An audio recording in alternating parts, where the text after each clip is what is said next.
let's go ahead and bring in our special guest. Tonight, we are bringing in Ken McCarthy. He is the author of JFK and RFK versus Zionist extremism. Welcome, Ken. Thank you. Thanks for having me on.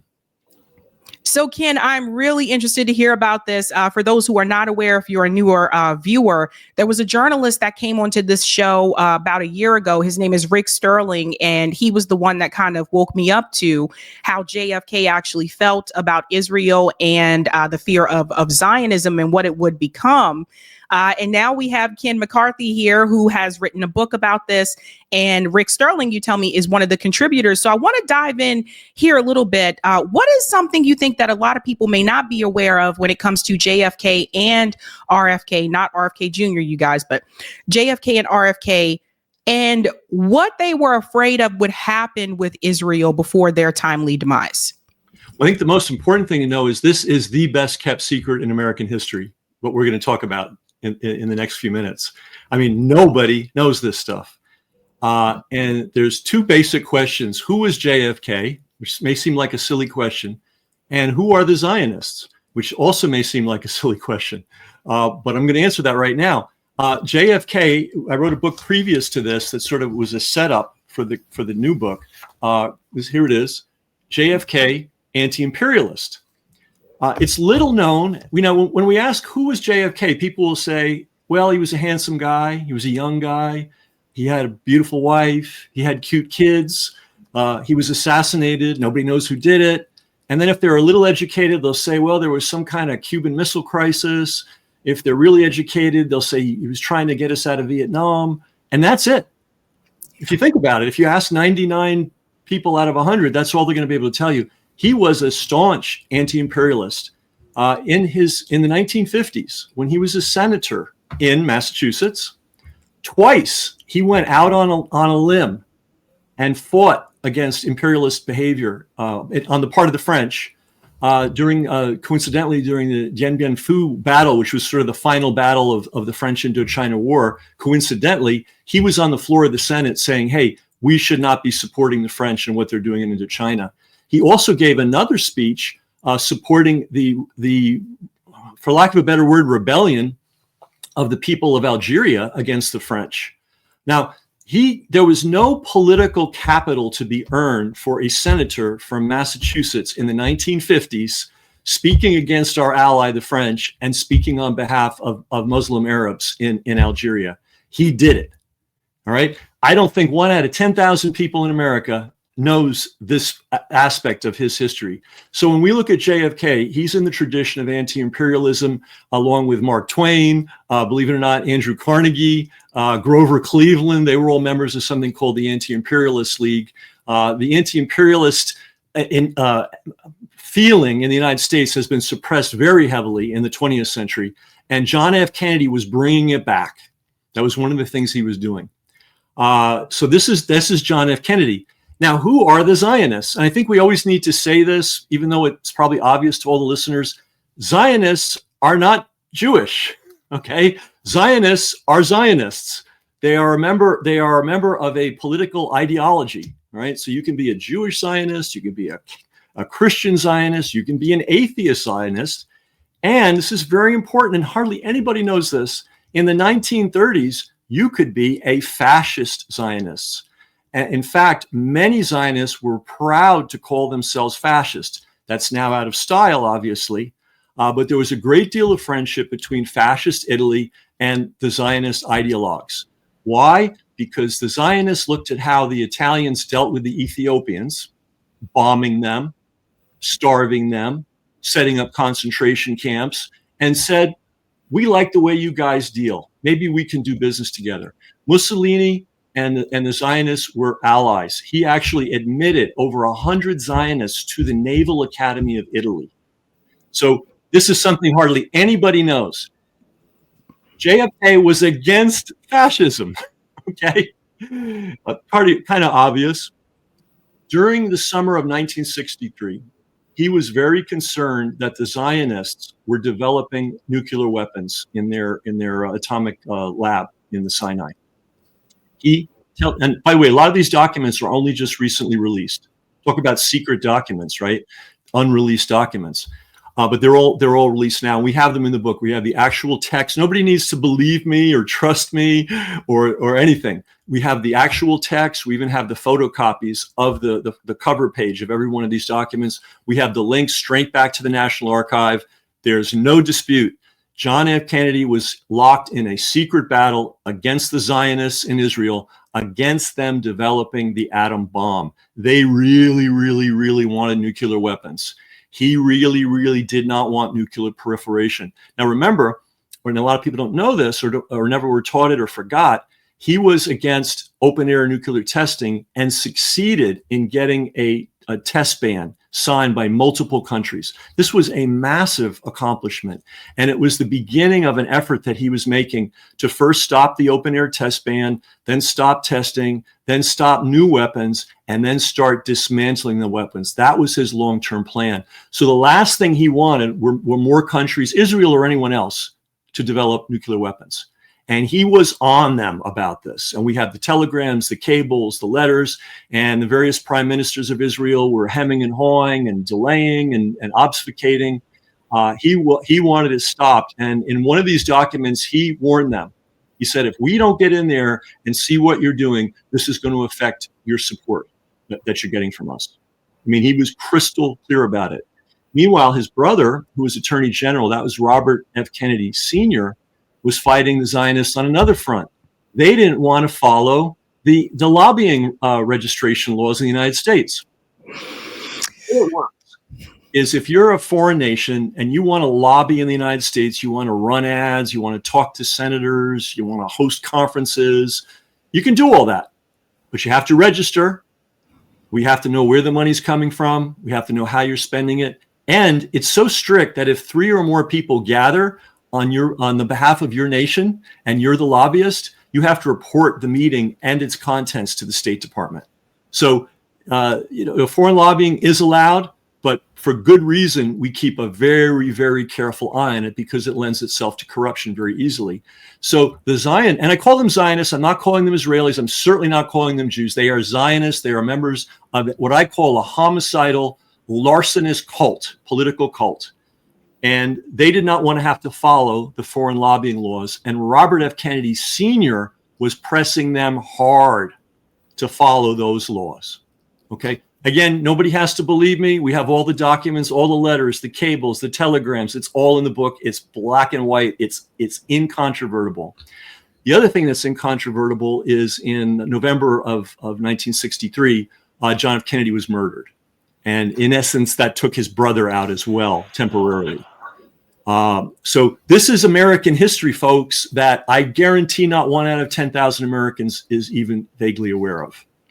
Well, really quick, speaking of that, this is something that RFK Jr. will never mention. When he was running for president, he didn't mention, and he talked about, of course, obviously RFK Sr., and he also talked about JFK, but he wouldn't mention this. In fact, he said the exact opposite. RFK, when he was running for president, he said that his family has always stood with Israel and he stands by them as well. Totally left this part out of the conversation. And I think that, that gives people room for pause. Why do you think that is? Why do you think that RFK? Oh boy, this is a hard one. And, I worked with Robert F. Kennedy Jr. on the Real Anthony Fauci book. My research was cited 28 times in that book, and I'm also thanked personally in the acknowledgments. So this was a shocking, disappointing, and horrifying turn of events to see his stand. Why he's doing it, I don't know. I always have hope that at some point, whatever trance he's under, he's going to shake himself out of. But he's clearly not. And by the way, I know my book was in his hands because I shipped it to him via Amazon. I got the little photograph showing that it was on his front door. And one of his oldest, closest friends and writing partners, who's also a little concerned about his position, I sent it to him and he hand delivered it. So he's got this material in his hands. I'm hoping, he's got a lot on his plate right now. I want him to win in what he's working on now, but I'd be lying if I said I wasn't shocked and disappointed by his position. Very interesting. If you're just joining us, this is Ken McCarthy. He is the author of JFK and RFK's Secret Battle Against Zionist Extremism. It looks like here, obviously, you can find this on Amazon. This is very important, I think, for people to hear. Someone just mentioned this in the chat, and I have my opinion about this, but I want to hear what you have to say. Elwin says, why we didn't hear nor were taught in school. Why weren't we taught about this in school? Why wasn't this in the history books when we learned about JFK and we learned about RFK? I have my thoughts about that, but I want to hear your opinion. Well, it goes even deeper. So when there's a whole community of assassination scholars, right? I mean, assassination research, and they've generated mountains and mountains and mountains of research. They never mention the number of Zionists that are implicated in the assassination of John F. Kennedy. They're just never mentioned. So not only is it not in our history books, but even in our so-called alternative research, they are for some reason leaving out the Zionist angle. Now, I'm not saying Israel killed Kennedy, but there were absolutely Zionists, American Zionists in particular, who were really deeply involved in the plot to kill Kennedy. And you hardly ever hear their names. One of them is James Jesus Angleton. And I'm wondering how many Americans have ever even heard that name. Okay. Angleton was so beloved in Israel that there are not one, but two memorials to him. And he was head of, he was the director of counterintelligence for the CIA for 20 years. So, and during the period of JFK getting assassinated, and during the period of RFK and MLK, and I think Malcolm X, he was the man. And what is counterintelligence?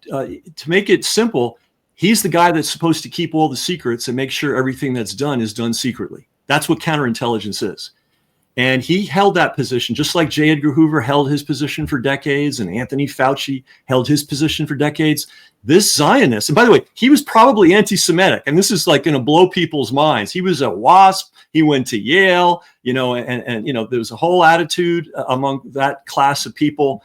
But he was a Zionist ideologue, as was Winston Churchill. So there's a lot of people that are not Jewish, who are not even necessarily religious, who like the idea of fascist-minded people placed in the Middle East to do our bidding. So that's just one of the guys who here's how involved he was with the assassination and the cover-up. There was a man who was the head of CIA and the station chief in Mexico City. When that man died, and he was sort of making a little bit of noise, like he didn't fully trust the official story. When that man died, James Jesus Angleton personally got on a plane, flew to Mexico City, and browbeat that man's wife into being able to go into his library, clear out all his papers, clear out all the copies of his memoirs, and put them on a military plane back to the United States. That's how involved this fellow was in the cleanup operation. And again, this man was considered a Zionist by the Israelis, by the Zionists. He has two memorials to him. He's implicated in helping steal nuclear material that ended up in the Zionist nuclear weapons program. I mean, it's pretty bad. It's very interesting. And so I live here in Massachusetts. And so the Kennedys are very well known here, of course. And a lot of them still do live in Massachusetts. And I can tell you guys, even if you go to the JFK library, obviously this information is not there at all. And there were a couple of, there was a director and a producer that came onto the show a while back, and they produced a documentary called Four Died Trying. And it was about JFK, RFK, Martin Luther King, and Malcolm X. And they talked about something that they all had in common, which is that they were all anti-imperialist, right? So these are the people that they really did try back then to sound the alarm and to get away from these wars, get away from imperialism. They really did try back then. And all four of them were killed. And that brings me to the point. I want to fast forward to the video that you sent me about the sense of, or the lack of humanity when it comes to Gaza. Yeah. and how widespread that was until October 7th. And I don't think that even corporate media expected the response that they received when the protests started. I think Biden administration admitted this as well. Like they didn't know how to respond to that because they didn't expect that to happen. More people have woken up about the creation of Israel and what's really been happening to the Palestinian people. I want to hear from you a little bit more about that. How is it that the Palestinian people, particularly the children that have been killed in Gaza, how is it that for so long they've been able to be dehumanized? Well, a world-class propaganda program that's been going on for decade after decade after decade. And, if you look at the way Muslim people are slandered, it's unbelievable. If you sit back and look at it, you never see Muslim people presented in a positive light ever. The only time they're ever presented is as terrorists. And, all groups have terrorists. There are Christian terrorists, there are atheist terrorists, there are socialist terrorists. It's obviously a minuscule. There may be a few thousand Muslim terrorists in the whole world. Well, there's over 2 billion Muslim people. And these are, for the most part, God-fearing, devout, very good people. We never, ever, ever, ever see that in this country. So that's it's kind of the way Africa is portrayed, right? The only time we ever see Africa is either there's some, civil war going on and, horrors of war, or we see people starving. We never see people doing productive things or being scientists or being doctors or being engineers. It's the dehumanization always precedes genocide. So it's been a multi-decade dehumanization program. And that's a really good point, because I remember after 9/11, I do remember there was a lot, excuse me, a lot of Islamophobia in the country at that point in time. And if they are able, and by they, I mean the media and the government, if they're able to convince you that these are bad people, you're less likely to feel some type of sympathy for them, even when you look at something like October 7th. And I think what has really changed is a lot of the younger people are like, no, we know the truth. We know about what really happened to them. We know they're being occupied. We know what's really going on. And I think that sometimes I wonder, like, if JFK had lived, imagine that if he lived.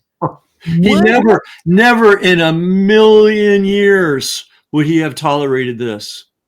Remember, okay, in the 1950s, he's a young senator. The Algerians are fighting for their independence, and the French were nasty. They killed in the scope of their colonization period, which is about 150 years. They killed 1/3 of all Algerians. They massacred villages. They starved people to death. They put people in concentration camps.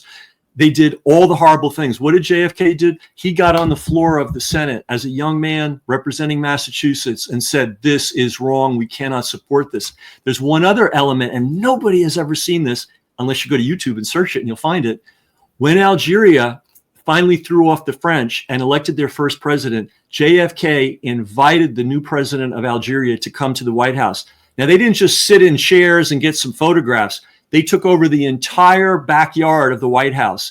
It was a red carpet. They had honor guards from all the different armed forces, and not like 2 guys with a flag, like 20 guys from each military. They had all the top brass. They had all the top. This was one of the most lavish receptions for a foreign leader ever held at the White House in the history of America. JFK was sending a message to the world about how he wanted the U.S. to look at our Arab and Muslim brothers. This is a big thing. Everybody can find this video on YouTube. You can just look it up. It's unbelievable when you see it. And then this goes back to the source of the information that is presented in front of us, because the reality is, and I remember when I was in school, the history books say one thing, right? I always tell people you have to do your own research. You can't just go by what is said in the history textbooks.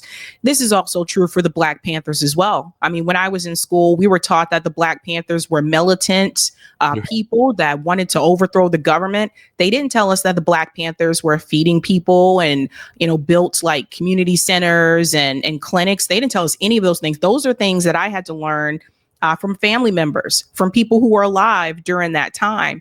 And so I think that's that's another point that I want to mention, is that the narrative isn't just controlled by corporate media. It's also controlled in the classroom. Absolutely. And if you don't take like that extra step to learn more, then you'll be completely brainwashed. You'll be completely in the dark. And everybody should look up who Fred Hampton was, and everybody should look up how Fred Hampton was murdered.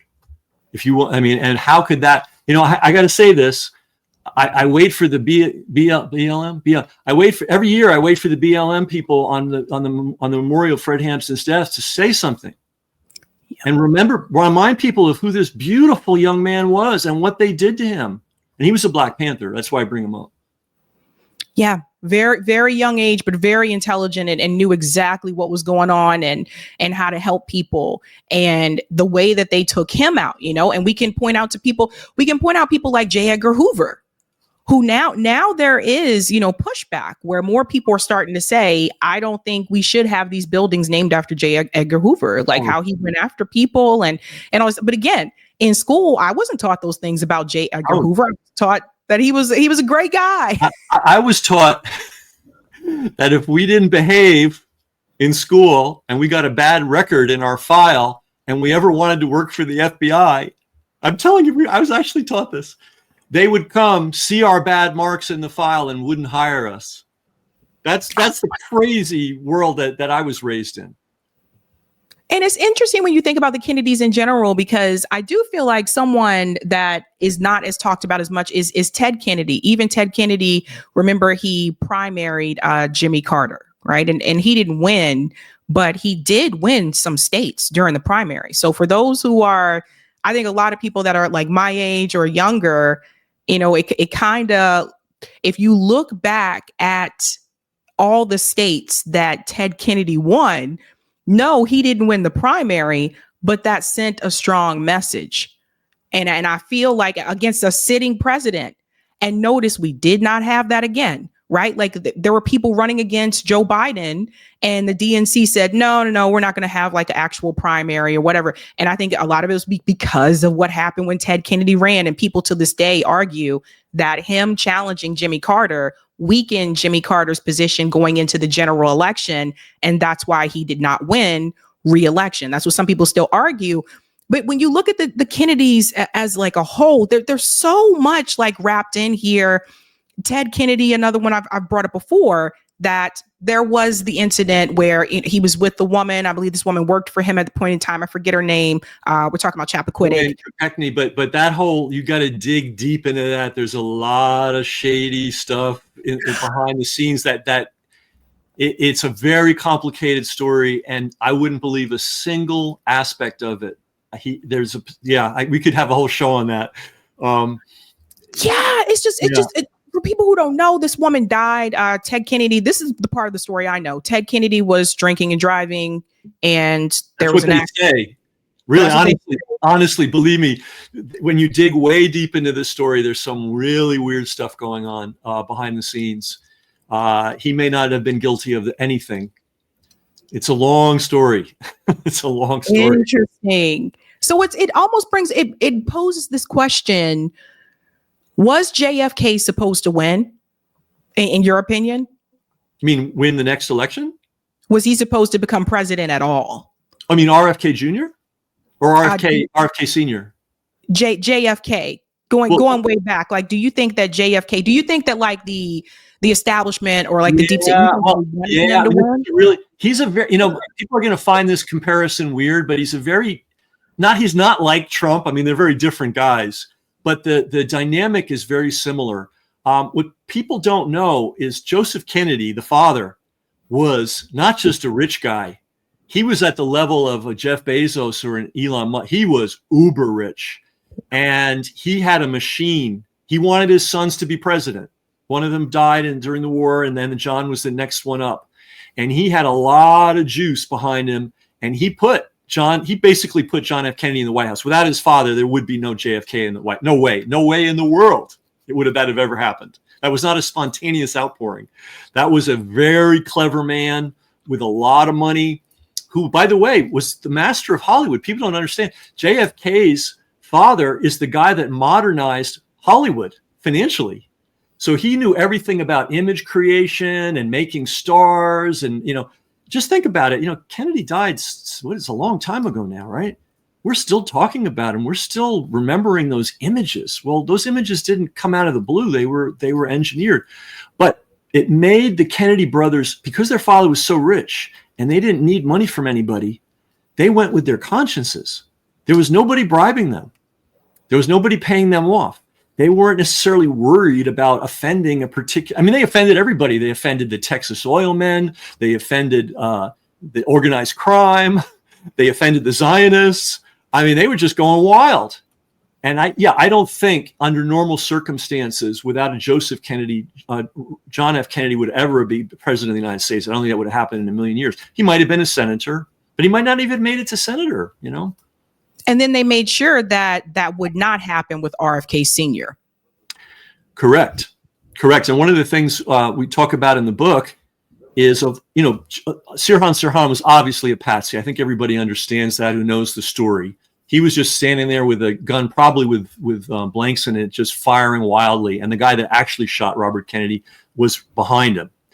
And that even the autopsy guy that did it, that did the autopsy, he says the shot came from close range behind his ear. Sirhan was in front of him 5 to 10 feet, depending on what people say.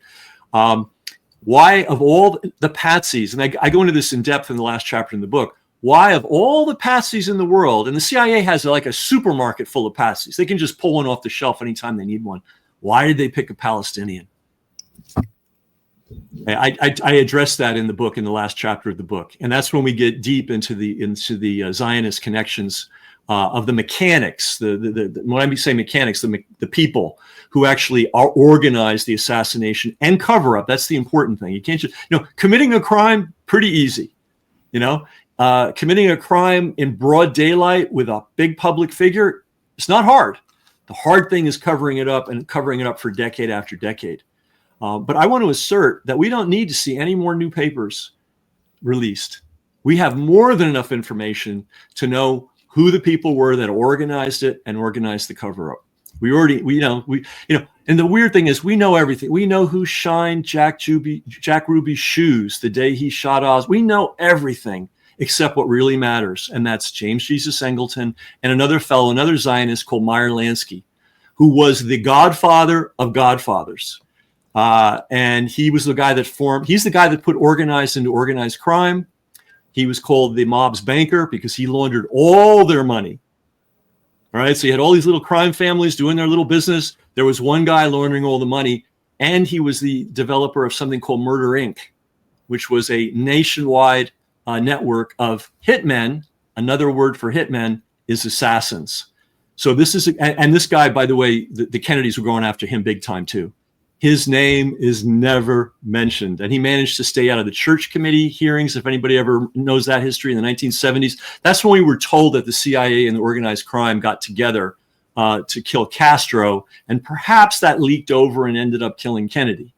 We're never and they mentioned I'm half Italian, and actually I'm an Italian citizen now, thanks to my grandma. So I'm half Italian. So they have the Italian guys running around doing all this crazy crime.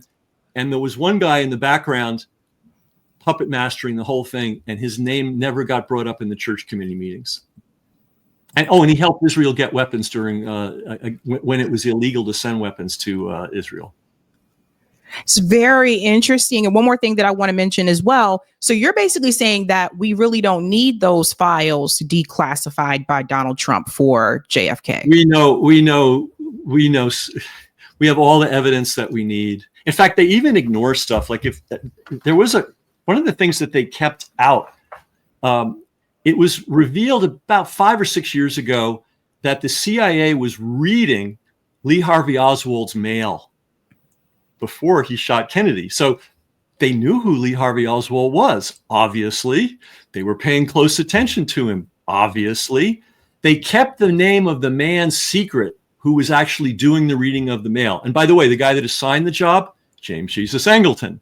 So who was reading Oswald's mail? They released that a couple of years ago. No one paid any attention. No one made a big deal about it. His name was Reuben Efron, CIA agent. And he was posing, and he probably acted as a trade expert, legal trade expert. He had offices in Tel Aviv and Washington, D.C. He was going back between Tel Aviv and Washington, D.C. all the time. And that was the guy that James Jesus Angleton tasked with reading Lee Harvey Oswald's mail. And so this fragment of information was released a couple of years ago. And I'm looking at it going, holy smokes. First of all, why did they keep it secret so long? And we know why they did. They don't want any whiff of the Zionist involvement in the assassination of Kennedy. And I'm not saying it was just the Zionists. The Texas oil men wanted him gone. Organized crime wanted him gone. Everybody that had money in Cuba and lost it wanted him gone. There were a whole lot of people that wanted Kennedy gone. But part of the group, which you never hear of, because you always hear about the mob, you always hear about the Texas oil men, you always hear about the Cubans, you never hear about the Zionists. And they were in it up to their necks. Meyer Lansky, nothing. The organized crime could do nothing without the approval of Meyer Lansky. He was one of the founders of the commission. He went to every commission meeting, and believe me, they didn't decide to kill Kennedy on a whim. And I'm sure that there were mob shooters involved, right? Because you need guys that can shoot straight. You're not going to get guys from Yale and Princeton and the CIA that can do that. You need thugs. So you need organized crime. Nothing could happen in organized crime in the United States at that scale without Meyer Lansky giving his stamp of approval. And he is never, ever, ever mentioned by any of the assassination experts. They're talking about the Italians. It's always the Italians. They never mention Meyer. So this is what we're dealing with. Interesting. Ken McCarthy, ladies and gentlemen, again, his book is JFK and RFK's Secret Battle Against Zionism, Extremism. I see it here on Amazon. Where else can people find your book, Ken? I have a website dedicated to the two books called jfkantiwar.com.